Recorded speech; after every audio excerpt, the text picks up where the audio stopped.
سيدنا ومولانا محمد رسول النبی المکین الحنین الکریم رؤوف رحیم اما بعد اعوذ باللہ من الشیطان الرجیم بسم اللہ الرحمن الرحیم۔ اللہ رب العزت کا شکر ہے جس کی توفیق سے آج ہم اس مختصر درس قرآن کی مجلس میں حاضر ہیں۔ اللہ تعالیٰ ہماری حاضری کو قبول فرمائے۔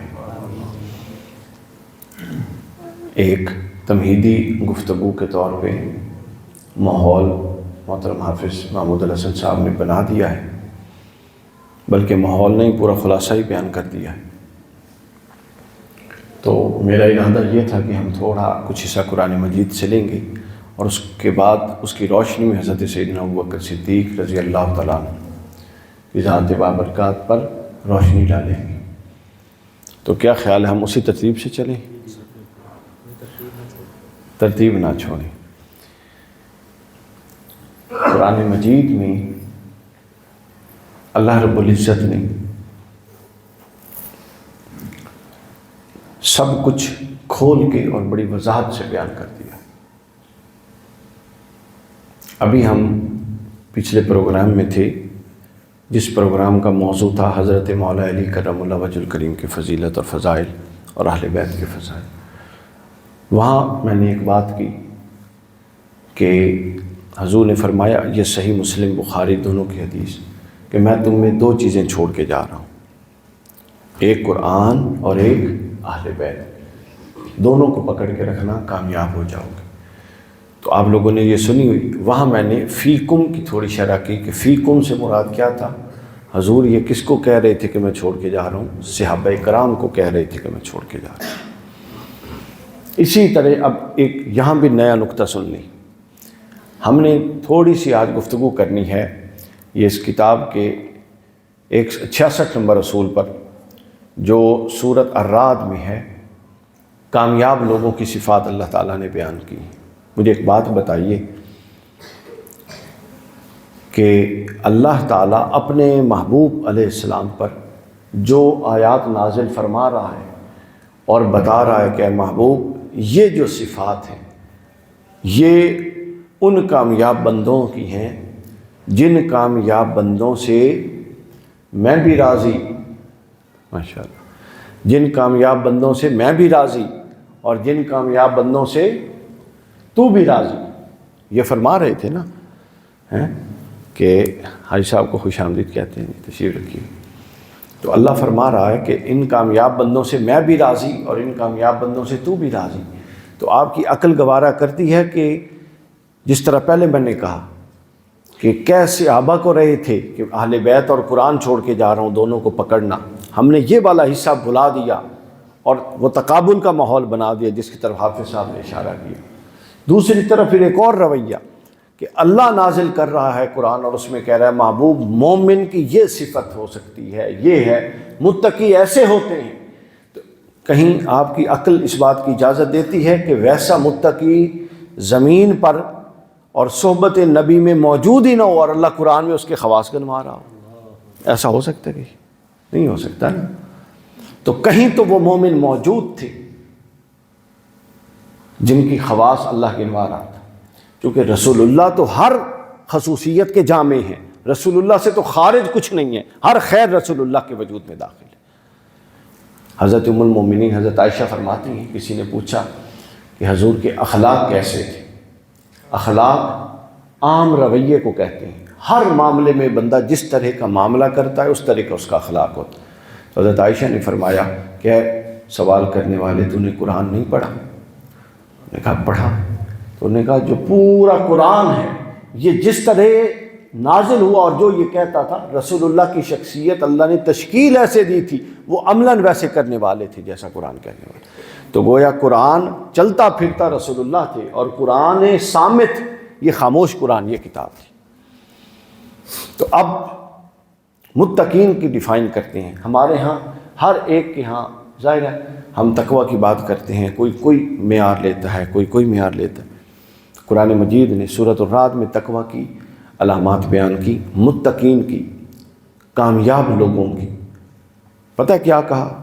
آخری حصہ رانا صاحب بڑی توجہ، قرآن نے فرمایا اولئک لہم عقبی الدار، یہ وہ لوگ ہیں جن کے لیے آخرت کا گھر میں نے بنایا ہے۔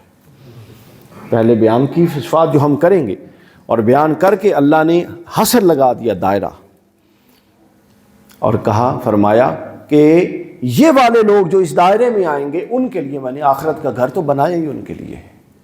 یعنی اگر عربی اسلوب کو میں اپنی زبان میں بیان کروں تو وہ یہ ہے کہ اللہ نے جو جنت کا گھر ہے، اللہ فرماتا ہے او میں بنایا ہی ان لوگوں واسطے جنہیں چاہے کوالٹیز ہوں گی۔ ایک بات۔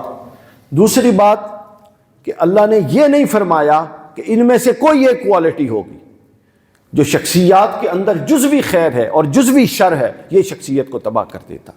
نہ، فرمایا کہ اولئک لہم خیر عقبی الدار، جس میں یہ سب جمع ہوگی، 8 کی 8 خصوصیات، وہ اس قابل ہوگا کہ خیر کے گھر میں داخل ہو جائے۔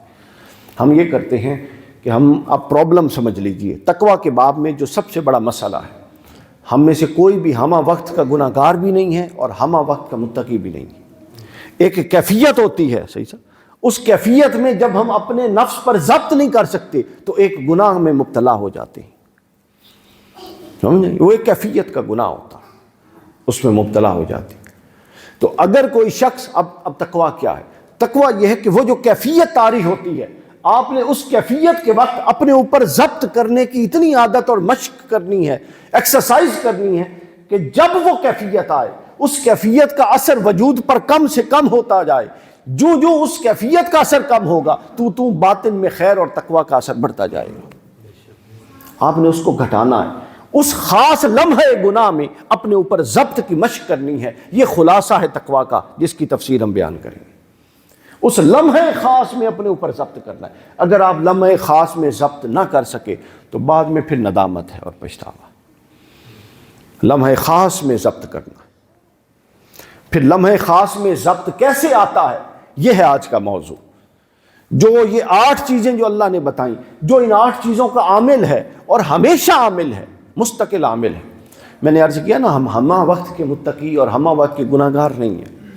قرآن مجید نے پتہ ہے کہ اللہ نے فرمایا کہ تقوی، اللہ کا تقوی اختیار کرو اس طرح حتیٰ کہ تمہیں موت آ جائے۔ یعنی تقوی ایسا نہیں کہ آج کرنا اور کل نہیں کرنا، یہ ایک ایسی کیفیت ہے کہ اپنے اوپر ایسی نگرانی رکھنی ہے۔ آپ اندھیرے کمرے میں ایک لیمپ جلائیں نا پڑھنے کے لیے، تو کبھی تصور کیا کہ وہ خاص روشنی ایک ایریے کو کیسا جگمگا دیتا ہے؟ یوں آپ کو لائٹ اور روشنی رکھنی ہے، اپنی نگاہ اپنے نفس پہ رکھنی ہے کہ کون سا وہ لمحہ آتا ہے جو مجھے ڈگمگا دیتا ہے، اس لمحے کی مشق کرنی ہے۔ وہ مشق کیسے ہوگی؟ اس لمحے گناہ کو آپ اپنے ضبط میں کیسے لائیں گے، اس کے لیے اللہ نے لایا عمل دیا۔ فرمایا سورۃ الرعد میں فرمایا، اعوذ باللہ من الشیطان الرجیم، الذین یؤفون، اب یہ گنتے جائیے، ہاتھوں پہ گننا ہے تاکہ آپ کو یاد ہو جائیں۔ ایک ہے آپ تقویٰ کی علامات بیان کریں، ایک ہے ہمارے نزدیک کوئی معیار ہو، وہ کوئی ویلیو نہیں رکھتا۔ اللہ نے بیان کر دی کہ کامیاب وہ ہے جس کے اندر یہ 8 چیزیں پائی جائیں، کوئی اختلاف اس سے نہیں کر سکتا۔ اور مزے کی بات، ابھی میں ادھر پینسرا میں بیٹھے رانا صاحب کو عرض کر رہا تھا، کل کی یہ اسٹڈی کی بات ہے نا، یہ جو پڑھ رہا تھا اس کا، کہ ہم تقویٰ کے بارے میں حاجی صاحب یہ تصور رکھتے ہیں کہ خلوت میں بیٹھے کوئی بندہ نفل پڑھے، نیک ہو، صالح ہو، ہر وقت تسبیح پڑھے تو ہمارے ہاں ایک تصور ہے کہ وہ متقی ہے۔ قرآن مجید نے اس تصور کا انکار کر دیا۔ تقویٰ کا بیان کس پہلو سے ہو رہا ہے وہ غور طلب ہے۔ قرآن فرماتا ہے الذین یوفون بعہد اللہ ولا ینقضون المیثاق، پہلی علامت اور ایمان کا پہلا ستون جس پر متقی کے ایمان کی علامت کھڑی ہوتی ہے، وہ میثاق کو پورا کرنا ہے، وہ وعدے کو پورا کرنا ہے۔ وہ وعدے جو آپ اللہ سے کرتے ہیں اور وہ وعدے جو آپ بندوں سے کرتے ہیں۔ جو وعدہ خلاف ہے، ہمارے نزدیک یہ کتنی ہلکی بات ہے وعدہ خلافی۔ اللہ فرماتا ہے اس پر تقویٰ کا دروازہ ہی نہیں کھلتا۔ یہ قرآن مجید، وعدہ خلاف متقی نہیں ہو سکتا۔ تو اس یہاں پر اس مقام پر وعدے کا صرف اس وعدے کا بیان ہے جو اللہ کے ساتھ آپ کرتی ہیں۔ اب اللہ کے ساتھ آپ کا کیا وعدہ ہے؟ اس اللہ کے ساتھ وعدے میں لوگ سمجھتے ہیں کہ صرف حقوق العباد ہے، لیکن اصل یہ ہے کہ سب حقوق اللہ ہے، لیکن اصل یہ ہے کہ سب حقوق العباد بھی اس میں ہے۔ اللہ سے وعدے کا مراد یہ ہے کہ جب آپ نے کہہ دیا کہ اللہ میں تیرا بندہ ہوں، میں تجھ پہ اسلام لایا، میں تیرے قرآن پہ ایمان لایا، تو جتنے احکام قرآن اور سنت اور شریعت کے اندر ہیں، ہم نے وعدہ کر لیا کہ جب تیرے مسلمان ہو گئے، تیرے آگے مسلمان کہتے ہیں جھکنے والے، تیرے آگے جھکنے والے ہو گئے تو تیرے ہر وعدے پر بھی عمل کرنے والے ہو گئے۔ ہم نے ایمان قبول کر کے یہ وعدہ دے لیا ہوا ہے۔ اب وہ وعدہ کیا ہے؟ پہلا وعدہ اللہ فرماتا ہے یہ ہے کہ میں توحید اور اپنا نور تیرے دل میں داخل تب کروں گا۔ اللہ بڑا غیرت مند واقعہ ہوا ہے، سب سے بڑا غیرت مند اللہ فرماتا ہے کہ میں تیرے دل میں تب آؤں گا جب میں دیکھوں گا کہ میرا غیر تو نہیں بیٹھا ہوا۔ جب تک میرا غیر موجود ہے اس وقت تک اللہ پلٹ کے نہیں آتا۔ تو گویا اس میں کلمے کی ترتیب اللہ نے رکھی، فرمایا لا الہ الا اللہ، پہلے ہر اس شے اور ہر اس بندے اور ہر اس منصب کو دل و دماغ سے نکال جو میرا ہے، اور اس پر تو نے کسی اور کو بٹھا رکھا۔ لا الہ الا اللہ، صفائی ہوگی، پھر اس پر لا الہ سے جب صفائی ہوئی اس پر پھر الا اللہ آتا ہے۔ تو جب آپ نے کہا کہ میں نے اللہ سے وعدہ کر لیا اور وعدے پورے کرنے ہیں اور یہ تقویٰ کی پہلی علامت، تو کون سا وعدہ؟ اس میں توحید کا وعدہ بھی ہے، اس میں نماز کا وعدہ بھی ہے، قرآن کے اندر ہے۔ توحید کے بعد اللہ نے کہا والدین سے اس نے سلوک کرو، اس میں یہ وعدہ بھی ہے۔ اللہ نے کہا رشتوں کو جوڑو، اس میں یہ وعدہ بھی۔ تو گویا یہ کہنے کو تو ایک وعدہ ہے جو بندے نے اللہ سے کیا، لیکن حقیقت میں یہ پورے نظام زندگی ہے کہ بندہ مان کے جا رہا ہے کہ باری تعالیٰ میں ہر لمحے زندگی تیرے حکم اور تیرے دیے ہوئے فرمان کے مطابق گزاروں۔ یہ ہے یوفون بعہد اللہ، اللہ سے عہد کر لیا اور وہ اللہ کا کیا ہوا عہد نہیں توڑتے۔ اب اللہ کا عہد وسیع ہے، میں نے اشارہ کر دیا اس طرح۔ دوسری علامت بیان کی، اب یہ تقویٰ کی پہلی علامت۔ اب تقویٰ کی دوسری علامت فرمایا، دوسری بات بھی کوئی ذاتی نہیں کی، وہ بھی معاشرتی کی۔ فرمایا والذین یصلون ما امر اللہ بہ ان یوصل، متقی کی دوسری علامت یہ ہے کہ جن رشتوں، جن نعتوں اور جن تعلقوں کو اللہ نے جوڑنے کے لیے کہا ہے ان کو جوڑنے والا بنے، توڑنے والا نہ بنے۔ جو بندہ نعتیں اور رشتے توڑتا ہے وہ کبھی اچھا معاشرہ ہی قائم نہیں کر سکتا۔ جو بندہ وعدہ خلاف ہوتا ہے وہ کبھی اچھا معاشرے کا اچھا فرد نہیں بن سکتا۔ اور اگر ہر فرد معاشرے میں وعدہ خلاف ہو اور ہر فرد معاشرے میں رشتوں کو توڑنے والا ہو تو پتہ کیسا معاشرہ بنے گا؟ جیسا ہم معاشرے میں رہتے ہیں۔ اور آپ تصور کیجئے اگر ہر فرد اپنے وعدے کا پابند ہو اور ہر فرد اپنے ہر اس تعلق اور رشتے کو جو اس سے بنا ہے اس کا کسی کے ساتھ اس کو جوڑنے والا ہو تو معاشرے کی کیا صورتحال ہو جائے گی۔ تو دوستوں یہ وہ معاشرہ ہے جو قرآن قائم کروانا چاہتا ہے۔ اس معاشرے میں پھر قرآن کے احکام نازل ہوں گے، نافذ ہوں گے۔ ہم محفلیں کرتے ہیں، ذکر سب کچھ کرتے ہیں، مگر ہم توجہ نہیں کرتے کہ قرآن مجید کے 20 احکام ایسے ہیں جو اپنے نفاذ میں اس مسلمان معاشرے میں پاکستان میں معطل ہیں۔ قرآن کہتا ہے کہ چور کی سزا ہے ہاتھ کاٹنا، ہمارے قرآن کی نص ہے، ہمارے ہاں چور کو سزا نہیں دی جاتی۔ چونکہ چور کو سزا دینے کے لیے جو معاشرہ چاہیے ہم ابھی وہ معاشرہ نہیں بنا سکے۔ قرآن نے زانی کی سزا بتائی، قرآن نے کرپشن کرنے والے کی سزا بتائی، قرآن نے خائن کی سزا بتائی، قرآن نے رشتے توڑنے والوں کی سزا بتائی، قرآن نے عدل کے خلاف فیصلے کرنے والوں کی سزا بتائی، قرآن مجید نے معاشرے میں فتنہ ڈالنے والوں کی سزا بتائی۔ ہم کچھ بھی نہیں کر رہے، کیوں؟ چونکہ یہ سب اپنے نفاذ کے لیے ایک معاشرہ چاہتا ہے، ہم ابھی تک وہ معاشرہ پیدا نہیں کر سکے۔ اس وجہ سے قرآنی احکام معطل ہیں اور ہم خوش ہیں کہ ہم نے تو محفل کر کے عشق رسول اور عشق اہل بیت اور عشق صحابہ ہم نے تو نہ جانے کتنا قلعے فتح کر لیے۔ بیسکس پر کام نہیں ہوا ابھی، اس کی بہت ضرورت ہے۔ تو لہٰذا اپنا حصہ اب یہ ذہن میں رکھ لیجئے کہ معاشرے میں پازیٹیولی کنٹریبیوٹ کیے بغیر، اپنا اچھا حصہ ڈالے بغیر مغفرت اور نجات کا کوئی تصور نہیں، کوئی تصور نہیں۔ دوسری چیز، تیسری علامت قرآن مجید نے بیان کی، اب یہ انفرادی چیز آ گئی۔ فرمایا وَيَخْشَوْنَ رَبَّهُمْ، اور تقوی والے اور کامیاب وہ ہیں جن پر ہمہ وقت اللہ کا خوف سوار رہتا ہے۔ کیوں؟ اللہ نے تو ڈرا کے کی لینا ہے۔ خوف سے مراد یہ ہے، یہ ایک ضابطہ ہے۔ کیا خوبصورت بات، یہ ایک ضابطہ ہے کہ بندہ جس سے ڈرتا ہے اس سے دور ہوتا ہے۔ مگر اللہ کے معاملے میں الٹ ہے، اللہ سے جتنا ڈرتا ہے اس کے پاس جاتا ہے۔ ہم جس شخص سے ڈرتے ہیں اس سے دور بھاگتے ہیں، اور اللہ کے معاملے میں اللہ نے اپنے خوف میں بھی یہ لذت رکھی ہے، اور اللہ نے اپنے خوف کی وجہ اتنی خوبصورت کی ہے کہ اس کا خوف ہمیں اس کے پاس لے کر آتا ہے بھی خوف لیکن دور بھی نہیں لے کے جا رہا۔ کیا کمال ہے بھی خوف لیکن دور بھی نہیں لے کے جا رہا۔ یہ اس لیے ہے تاکہ یہ خوف جواب دہی کے لیے ایک ذمہ دار ہستی بناتا ہے۔ جب آپ آنسریبل ہوتے ہیں، اب اگلا حصہ بھی اس کا سن لیجئے، پھر اکٹھی ہم اس کی وضاحت کریں۔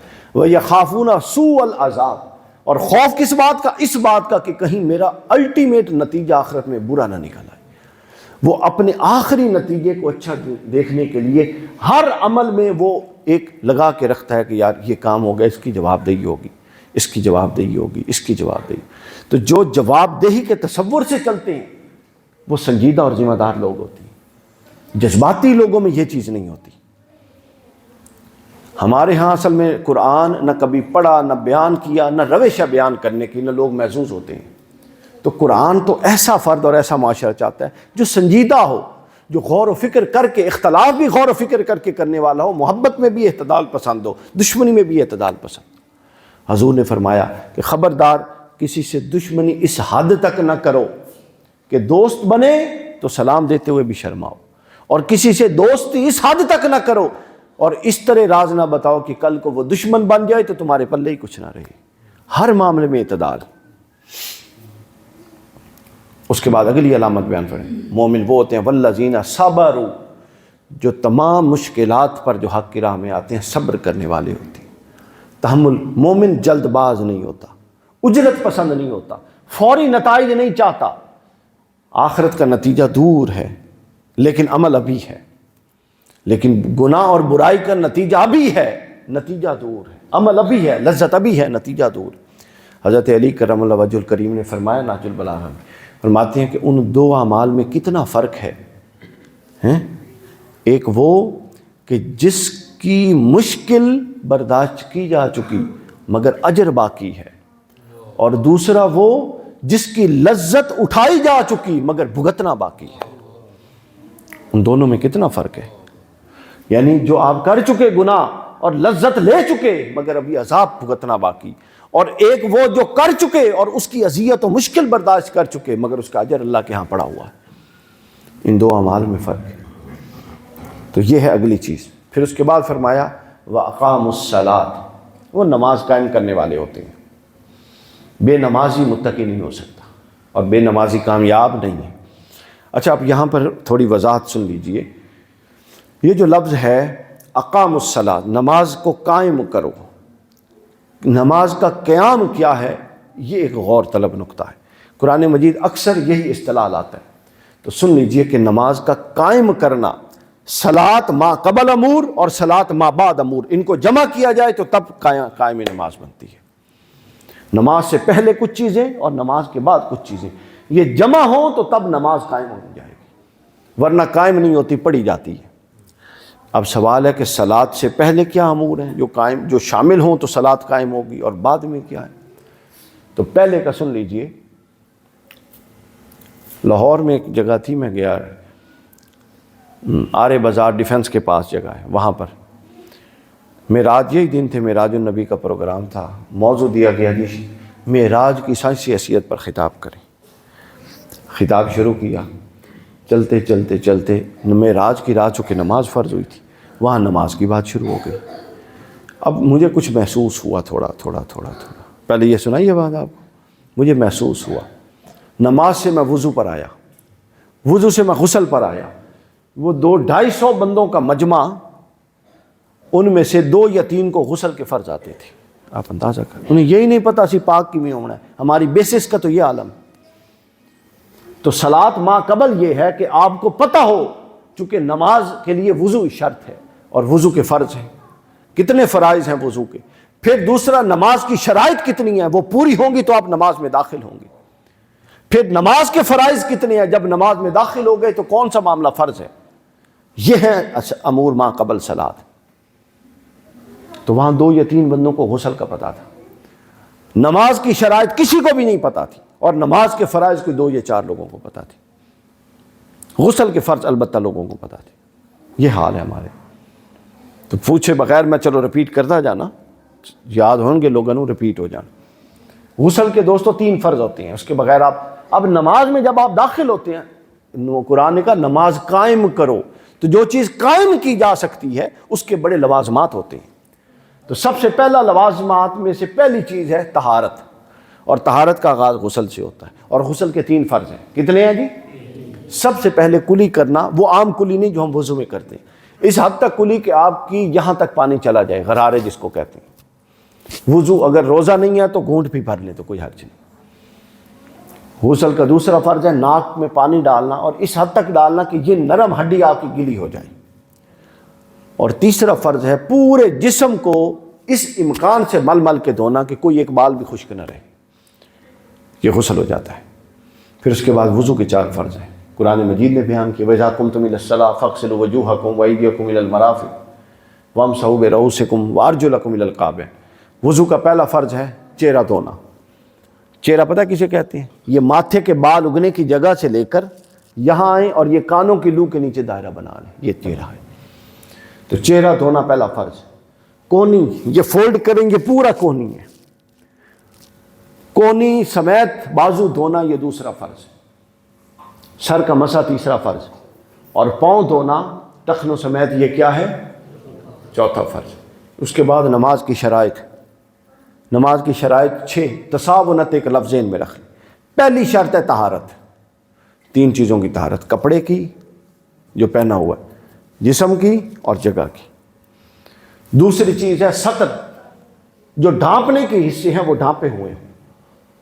لفظ ہے نا تساونت, آسانی واسطے یاد کر رہا. تساونت میں پہلا توئے ہیں, توئے سے طہارت. دوسرا سین ہے, سین سے سطر بنتا ہے, ڈھانپنے کی جگہ.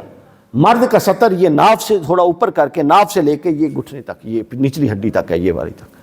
اور عورت کا چہرہ پاؤں گھٹنے سے نیچے, یہ ٹخنا, یہ ٹخنے سے نیچے پاؤں, اور یہ ہڈی اس کے سطر میں ہے, اس ہڈی سے اوپر یہاں تک یہ ہاتھ. یہ 3 اعضاء چھوڑ کے پورا جسم سطر میں ہے. اس کے بعد الف تساون, استقبال قبلہ, کہ نماز کی شرط ہے کہ رخ قبلہ کی طرف. پھر واو ہے وقت کا تعین, وقت کے دورانیے کے اندر نماز پڑھیں جس کی وقت ہے, جس کی نماز ہے جس وقت کی. پھر آگے نون ہے نیت. اور پھر آخری شرط ہے تکبیر تحریمہ. تکبیر تحریمہ پہلا فرض اور آخری شرط ہے. پھر آپ نماز میں داخل ہو. پھر نماز کی 7 فرائض ہیں. بچوں شور نہیں, طبیعت ذرا خاموشی. پھر نماز کے 7 فرض ہیں. پہلا فرض کیا ہے؟ تکبیر تحریمہ. دوسرا فرض کیا ہے؟ جب آپ قیام. تیسرا فرض کیا ہے؟ قیام میں جو آپ قرات کرتے ہیں, ایک تو ہے فاتحہ وہ واجب ہے, قرات فرض. چوتھا کیا ہے؟ رکوع. رکوع سے کھڑے ہوتے ہیں, قوما وہ واجب ہے, احناف کے ہیں وہ واجب ہے.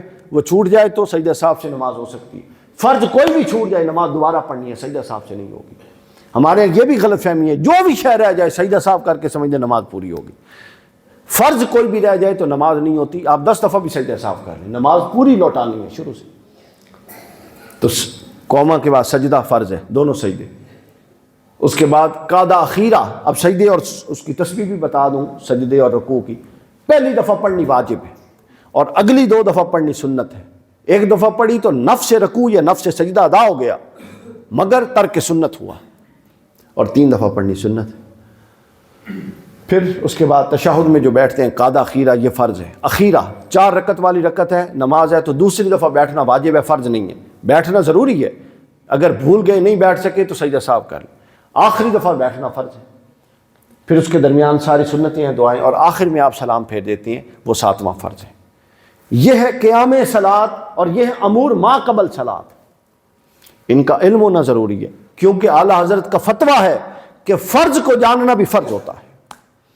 یہ نہیں ہے کہ آپ کے نہیں اسی طرح سارا کچھ کرنے ہیں, آپ کو کیا پتا کہ یہ بطور فرض کر رہے ہو یا بطور عینی کر رہے ہو. ایسا نہیں ہوتا, بطور فرض. انما الاعمال بالنیات. اگر نیت ہی نہیں ہے ایک شے کی کہ یہ فرض کے طور پہ نیت ہی نہیں ہے کہ یہ فرض ہے, تو وہ ادا ہی نہیں ہو رہا. اب یہ تھا نماز. پھر ما بعد امور بھی ہیں. ما بعد کیا ہے؟ اس کا نتیجہ. اور قرآن نے کیا, اب دیکھیے, پہلے 2 چیزیں معاشرے کے متعلق تھی, تیسری چیز کس سے متعلق تھی؟ انفرادی ذات نماز. مگر اس کا نتیجہ پھر معاشرے سے متعلق رکھا. اور قرآن نے فرمایا انما، وہ آیت لکھی ہوئی ہے، پڑھیے کیا تھی؟ ان الصلاۃ تنہا عن الفحشاء والمنکر. نماز جو شخص پڑھتا ہے اور جو نمازی ہوتا ہے اور جو ہمہ وقت کا نمازی ہوتا ہے، اس کے وجود کے اندر فحشاء، فحش چیزیں، بے حیائی کی چیزیں اور گناہ آہستہ آہستہ نکلنے شروع ہو جاتے ہیں. یہ نمازی کا نتیجہ ہوتا ہے الٹیمیٹ. اور جب برائی نکلے گی، گندگی نکلے گی، تو اس کا فائدہ کس میں ہوگا؟ وہ معاشرے میں فائدہ ہوگا. ظاہر ہے اگر وہ بے حیائی کا کام کرتا ہے تو کسی سے کرے گا نا، اور اگر وہ گناہ کرتا ہے، کوئی دھوکہ دیتا ہے، گالی دیتا ہے، کسی بھی طرح کی برائی کرتا ہے تو کسی سے کر رہا ہے نا.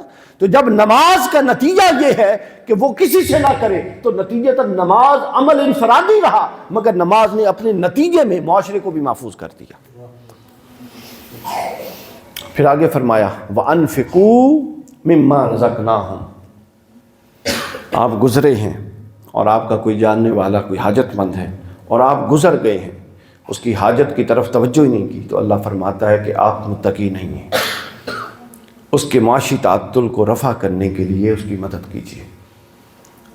سرم و اعلانیہ، چھپ کے بھی، اعلانیہ بھی، دونوں صورتیں ہو سکتی ہیں. اور پھر آخری چیز جو متقی کی قرآن نے بیان کی، یہ مغز ہے، خلاصہ ہے، اور یہ مجھے سب سے زیادہ پسند ہے بات.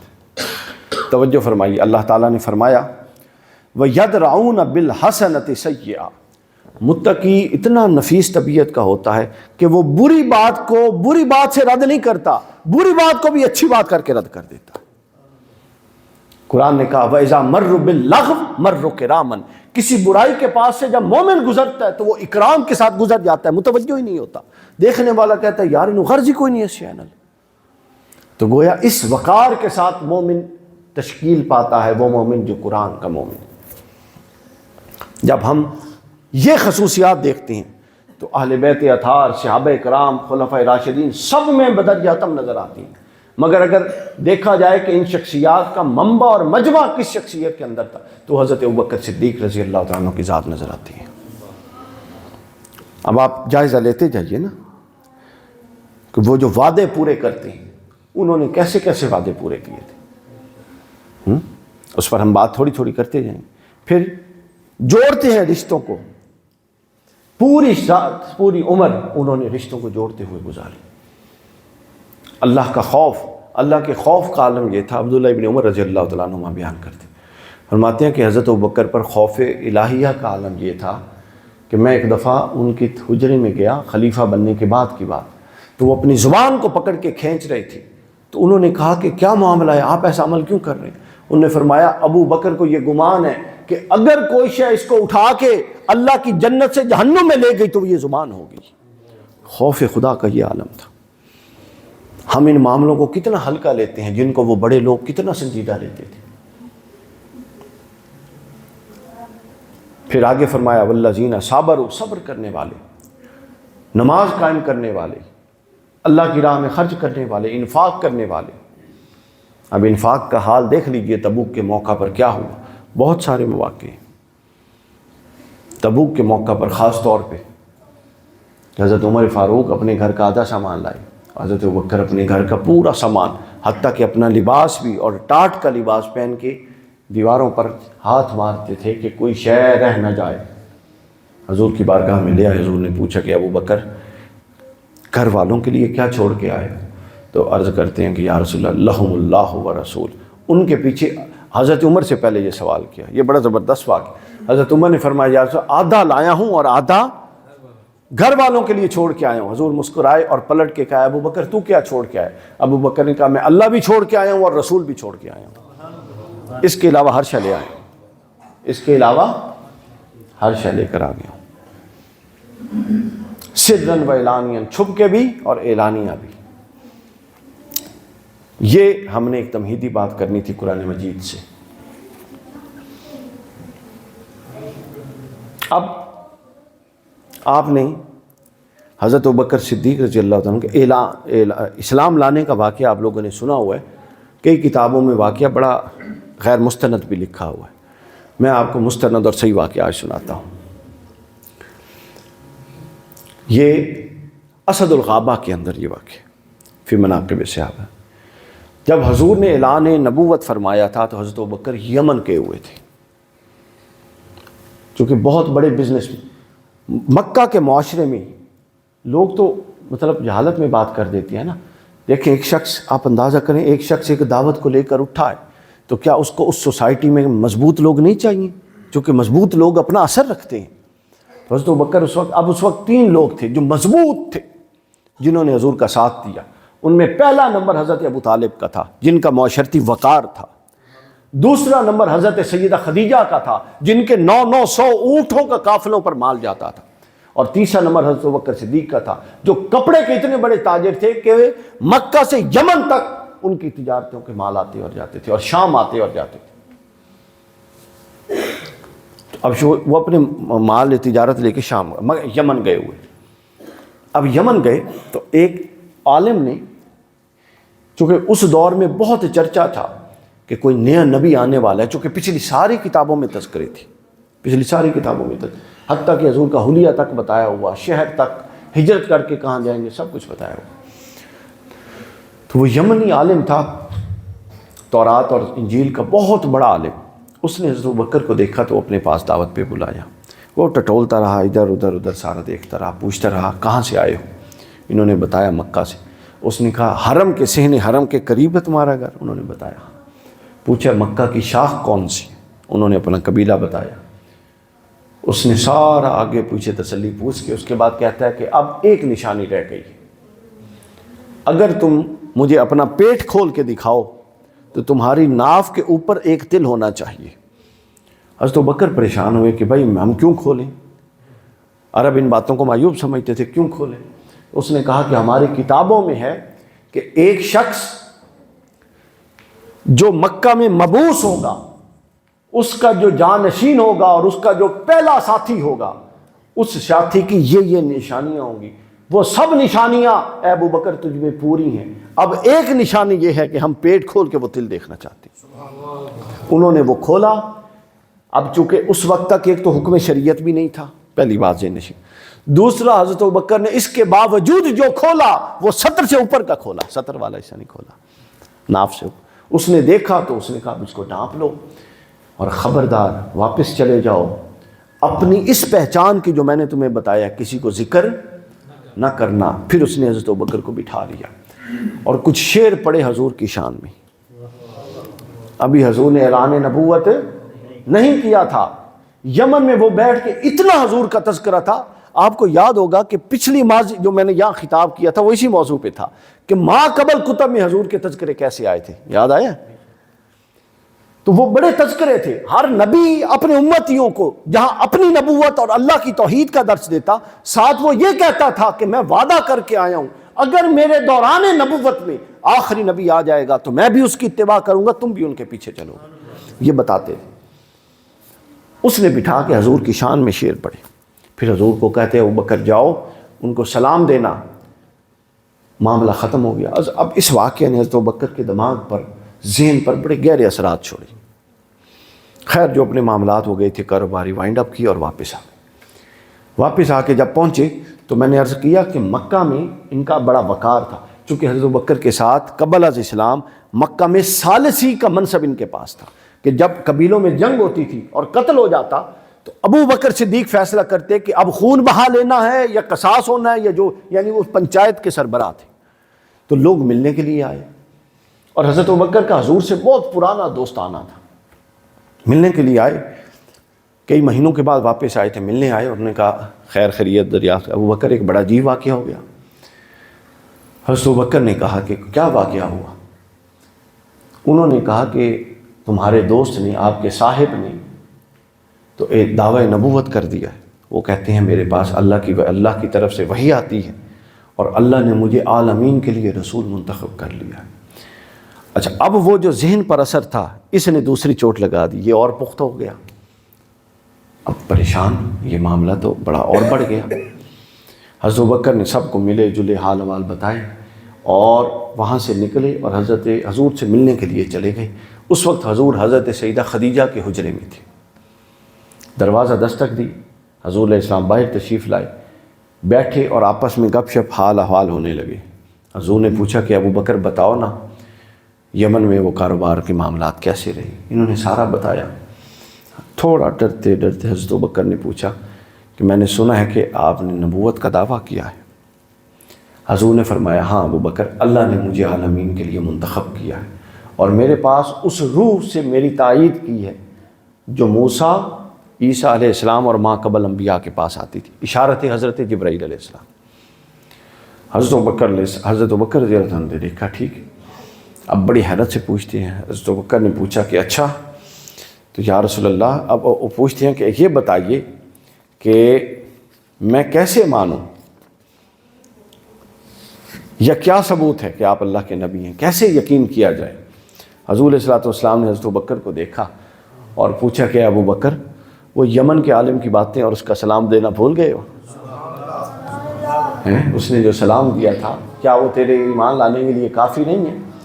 حضرت ابوبکر بڑا حیران ہوئے، انہوں نے کہا وہاں تو میں تھا، وہ بندہ تھا اور ایک درخت کھڑا تھا، درخت وہاں سے آ نہیں سکتا، وہ دوسرا بندہ عالم آیا نہیں ہے، اور میں آیا ہوں، میں نے آپ کو بتایا نہیں ہے، تو آپ کو کیسے پتا کہ اس نے مجھے آپ کے بارے میں گفتگو کی؟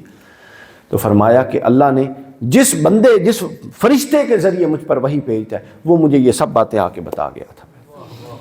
حضرت ابوبکر صدیق نے حضور کا ہاتھ پکڑا، آگے کھینچا اور اس پر بیعت کر لی اور بیعت اسلام کی، اور ایک حضور کی 3 خصوصیات بیان کی جو آپ کو بیان کرنا چاہتا ہوں۔ حضرت ابوبکر نے فرمایا میں آپ کے دین پر اور آپ کے خدا پر ایمان لاتا ہوں، اسی لیے کہ کبھی آپ کی زبان سے میں نے جھوٹا لفظ نہیں سنا۔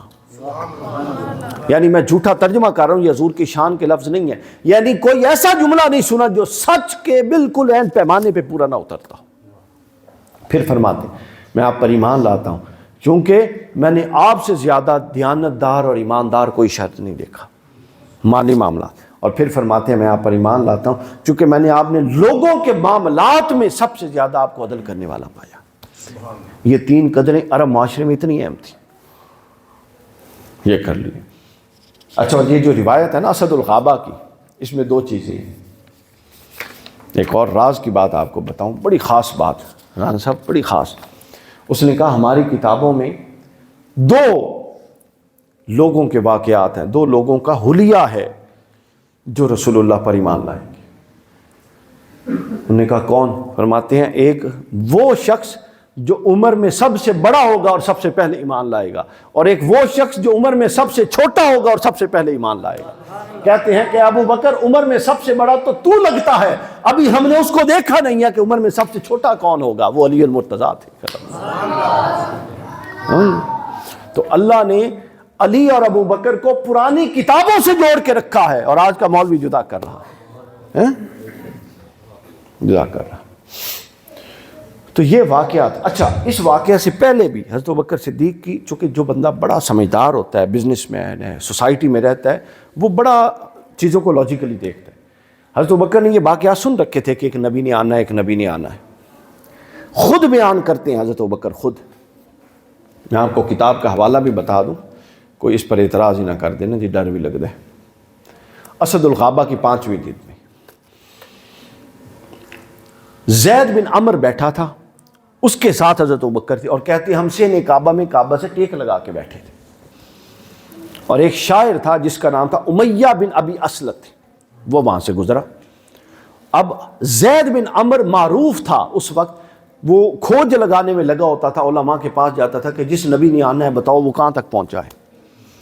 تو اب اتنا مشہور تھی کہ یہ دونوں بیٹھے تھے، امیہ گزرا، اور گزرتے ہوئے وہ کہتا ہے کہ اے زید بن عمر بتا، تجھے وہ تیرے دین والی وہ تیری پیاس بجھی کہ نہیں بجھی، تجھے تیری منزل ملی کہ نہیں ملی؟ زید بن عمر نے کہا ابھی تک تو نہیں ملی۔ اس کے بعد اس نے ایک شعر پڑھا، اس نے کہا سن لے، اس شعر کا مفہوم یہ تھا، اس نے کہا سن لے قیامت جب آئے گی تو سب دین مٹ جائیں گے، صرف ایک دین بچ جائے گا، اور وہ ہو گیا زید بن عمر جس کے پیچھے تو متلاشی بنا پھرتا ہے۔ اچھا، حضرت ابوبکر کہتے ہیں کہ میں یہ بات سنتا رہا، اسد الغابہ میں پورا قصہ ہے، وہ کہتے ہیں میں یہ ساری بات سنتا رہا، یہ جیسے ہی مجلس برخاست ہوئی، اچھا وہاں کوئی نہیں بولے، جیسے ہی مجلس برخاست ہوئی، نہیں امیہ اس کے بعد کہتا ہے زید کو، ایک اور آگے بات، زید بن عمر کو کہتا ہے زید بن عمر تو جس کا منتظر ہے کیا وہ اہل فلسطین سے ہوگا؟ ابھی حضور نے اعلان نہیں کیا، ولادت ہو چکی، اعلان نہیں کیا۔ آپ دیکھیے کیسے یہ سوال کرتے تھے ایک دوسرے سے، کہتے ہیں کہ وہ فلسطین سے ہوگا. کیوں کہا فلسطین سے؟ بھلا سمجھے ہیں بات کو. چونکہ ماں قبل کثیر انبیاء اگر کسی ایک فلسطین ایک شہر میں اور ایک ملک میں دیکھنی ہو تو سب سے کثیر انبیاء فلسطین میں آئیں. تو وہ سمجھتے تھے کہ ظاہر ہے ایک تسلسل ہے بنی اسرائیل سے انبیاء کا، تو وہ بھی فلسطین.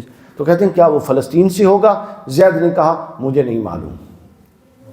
پھر وہ کہتے ہیں کیا وہ یہاں سے ہوگا، مکہ سے ہوگا؟ زید نے کہا مجھے نہیں معلوم. بس یہ 2 سوال کیے اور وہ چلا گیا. حضرت ابوبکر کہتے ہیں میں یہ ساری بات سنتا رہا. ورقہ بن نوفل جس کے پاس حضرت خدیجہ حضور کو وہ زندہ تھی. حضرت ابوبکر کہتے ہیں میں وہاں سے نکلا اور فوراً ورقہ بن نوفل کے پاس پہنچ گیا. سارا قصہ اسے بیان کیا. اس نے کہا یہ کیا معاملہ ہے؟ تو ورقہ بن نوفل نے کہا بیٹے بات درست ہے، ان قریب اللہ کی وہ آخری حجت جو اللہ نے اہل زمین کی طرف بھیجنی ہے وہ مبعوث ہو جائے گی اور وہ اعلان کر دے گا کہ وہ اللہ کا نبی ہے. حضرت ابوبکر نے کہا کہ وہ کہاں سے ہوگا؟ ورقہ بن نوفل نے کہا کہ مکہ سے ہوگا. سبحان اللہ. انہوں نے کہا کہ کس قبیلے سے ہوگا؟ ورقہ بن نوفل نے کہا کہ اس حد تک میں نہیں جانتا، بس ہمیں پرانی کتابوں سے یہ اشارہ ہوا ہے کہ وہ مکہ کی وادی کے اندر پیدا ہوگا اور اس کا دار الہجرت کھجوروں کا شہر ہوگا. کھجوروں کا شہر یعنی یثرب مدینہ ہوگا. تو حضرت ابوبکر صدیق یہ معاملے پوچھنے کے لیے ورقہ بن نوفل کے پاس گئے. اتنا تجسس تھا، آپ اندازہ کر لیں، اتنا تجسس. پھر اس کے بعد ہر معاملے میں ساتھ ایثار کی حد. 2 بندوں نے، میں نے عرض کیا نا 3 بند، میرے ایک لیکچر پڑا یوٹیوب پر، وہ ضرور سنیے گا. عہد حیات نبوی میں اور حیات نبوی کے اسلام کے 2 محافظ، حیات نبوی میں اسلام کے محافظ اور حیات نبوی کے بعد اسلام کے محافظ. تو وہ میں نے فیصل آباد کا خطاب وہاں میں نے عرض کی بتایا کہ حیات نبوی میں اسلام کے محافظ ابو بکر اور ابو طالب تھے اور حیات نبوی کے بعد اسلام کے محافظ علی اور حسین ابن ابی طالب تھے. سینہ سپر حضرت ابو طالب بن گئے. اور مال کس نے لگایا؟ حضرت سیدہ خدیجہ، جن کا 900 اونٹوں پر مال چلتا تھا. اور حال یہ تھا کہ جب شیب ابی طالب میں محصور ہو گئے تو گرم چمڑا اس کے چھوٹے چھوٹے ٹکڑے کر کے وہ یہاں پر گلے میں رکھ کے گرم پانی سے اس کو اندر ٹپکایا جاتا تھا، بھوک اور پیاس. یہاں اور پھر اسی تکلیف میں حضرت ابو طالب بھی وفات ہوئی، حضرت خدیجہ کی بھی وفات ہوئی. جیسے شیب ابی طالب سے نکلے وفات ہو گئی. تو اسلام ایسے ان لوگوں نے آگے نہیں پہنچا. یہ آسان بات ہے کہ کوئی زبان درازیاں کرے، یہ ایک بڑی قربانیوں کی داستان ہے. جب ہجرت کے لیے لے کر نکلے حضرت ابوبکر صدیق، اب دیکھیں حضور کے نزدیک یہ کتنی اہمیت کے لوگ تھے کہ پورے ہجرت کے معاملات میں اس وقت تک کم لوگ نہیں تھے. حبشہ بھی جا چکے تھے ہجرت کر کے، پھر دوسری دفعہ جا چکے تھے، مکہ میں موجود تھے، مدینہ پاک میں موجود تھے 72 لوگ. لیکن ہجرت کے پورے معاملے میں چونکہ بڑی رازداری تھی، 2 بندوں کو منتخب کیا. حضور نے فرمایا کہ سامان سفر اور پورا جانے کا انتظام ابو بکر کے ذمہ، اور میرے بچوں اور میری فیملی اور میرا گھر علی المرتضیٰ کے ذمہ. 2 بندوں کا انتخاب. اب جب وہاں سے نکلے، غار ثور میں قیام تھا. یہ بڑا پر لطف جملہ ہے، مجھے بڑا لطف دیتا ہے. غار ثور میں اب انہیں پتا تھا پہلے جب حضرت ابو طالب تھے نا، مکی زندگی میں قبائلی لائف بڑی اہم تھی. چونکہ ایک قبیلے کے کسی فرد کو مارنا، قتل کرنا پورے قبیلے سے جنگ کے برابر تھا، اور بنو ہاشم ویسے ہی معزز تھے. تو سب دشمنیوں کے باوجود کوئی حضور کو ہاتھ نہیں ڈالتا تھا قبائلی تحفظ کی وجہ سے، چونکہ سردار حضرت ابو طالب تھے. حضرت ابو طالب کے وفات کے بعد سردار بن گیا ابو لہب. ابو لہب چونکہ پہلے ہی ازلی دشمن تھا، اس نے حضور کو قبیلہ بدر کر دیا. اس کے بعد مکہ کے لوگوں کا حضور پر ہاتھ ڈالنا آسان ہو گیا، اور پہلی دفعہ یہ ہوا ابو طالب کے قبر پہ جانے کے بعد کہ حضور کے قتل کی سازش بنی اور سازش بنائی. اللہ نے چونکہ محفوظ رکھنا تھا تو اللہ نے ہجرت کا حکم دے دیا. اب جب ہجرت کے لیے آئے، وہاں سے نکلے، حضرت ابوبکر نے سارے انتظامات کیے. اب وہاں سے نکلے، غار ثور میں پناہ لی. جیسے ہی مکہ سے نکلے، چونکہ وہ پلان کر چکے تھے مارنے کا، ہجرت کی رات بستر پہ حضرت علی کو سلا دیا کہ اگر وہ وار کریں تو حضور بچ جائیں، حضرت علی پر ہو جائیں. اور ادھر حضرت ابوبکر لے کر رستے بدل کے نکل آئے، غار ثور میں پناہ لی. اب غار ثور میں یہ انہوں نے پیچھے ہیڈ منی 100 اونٹ ہیڈ منی دے دیا تھا کہ جو رسول اللہ کو معاذ اللہ قتل کرے گا یا پکڑ کے گرفتار کر کے لائے گا اس کو 100 اونٹ دیں گے. چلتے چلتے اب چھوٹے غریب لوگ تھے وہ جناب کھوجی نکل آئے، سراقہ بن مالک اور بہت سارے لوگ وہاں پہنچے۔ تو روایت کے لفظ ہیں کہ حضور اور حضرت ابوبکر اس کے اندر تھے، غار کے اندر، اور وہ جو کھڑے باتیں کر رہے تھے تو ان کی ٹانگیں اور ان کے ہاتھوں میں لٹکی ہوئی تلوار، یہ اندر سے بیٹھے وہ دیکھ، حضرت ابوبکر دیکھ رہے تھے۔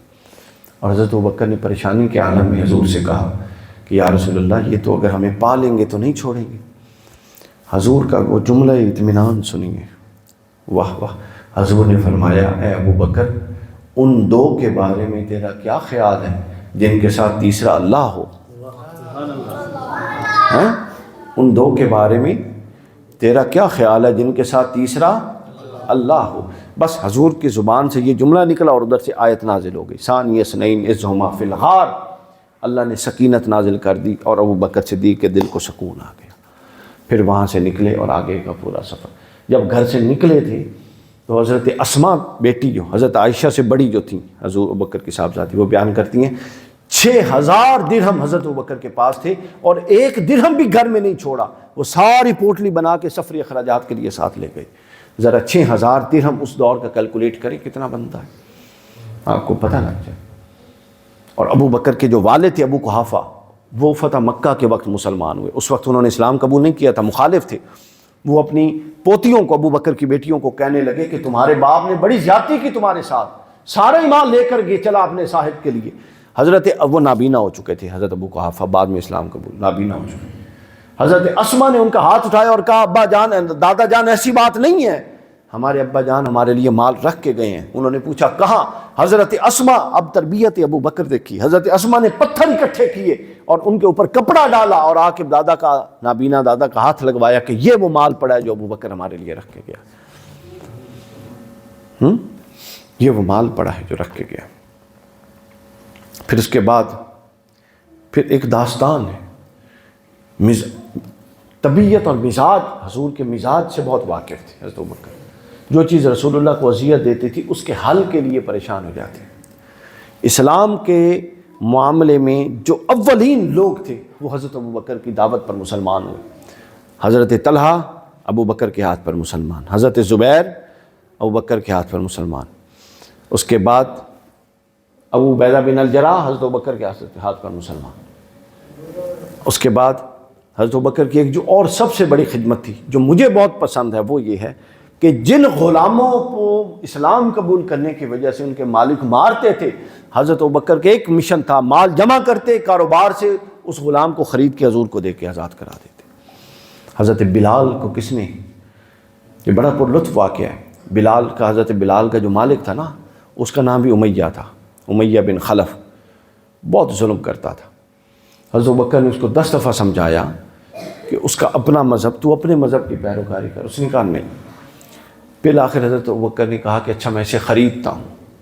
اب حضرت بلال جو ظاہراً تھے وہ شکل صورت کے اعتبار سے حبشی نسل تھے نا، سیاہ رنگ کے تھے، چپٹی ناک کے تھے، ظاہری خوبصورتی نہیں تھی۔ حضرت ابوبکر کے پاس ایک غلام تھا جس کا نام تھا فسطاس، عرب میں مشہور تھا کہ جس نے عرب کی سرداری لینی ہے وہ ابوبکر سے فسطاس لے لے۔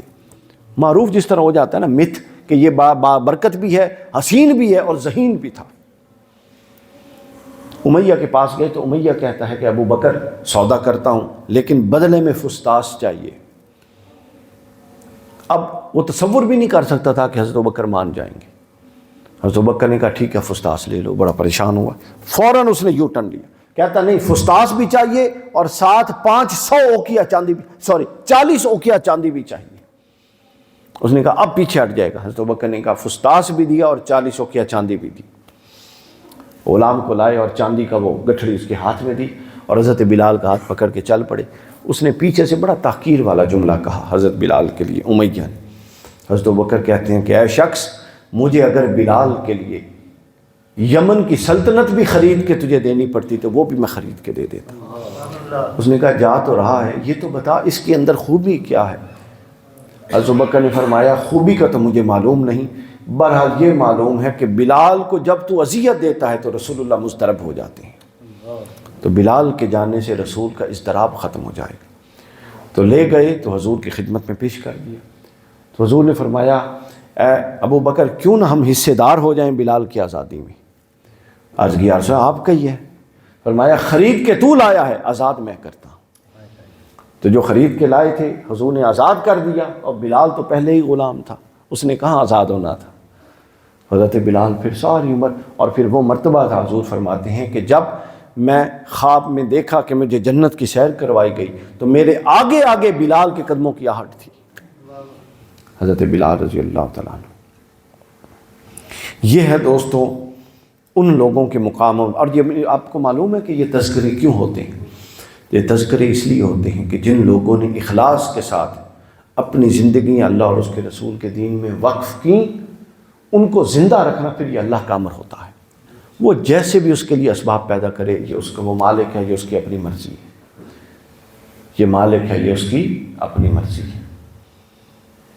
لیکن یہ اس بات کی دلیل ہے کہ جو بندہ اللہ کو نہیں بھولتا، اللہ بھی بندے کو نہیں بھولتا.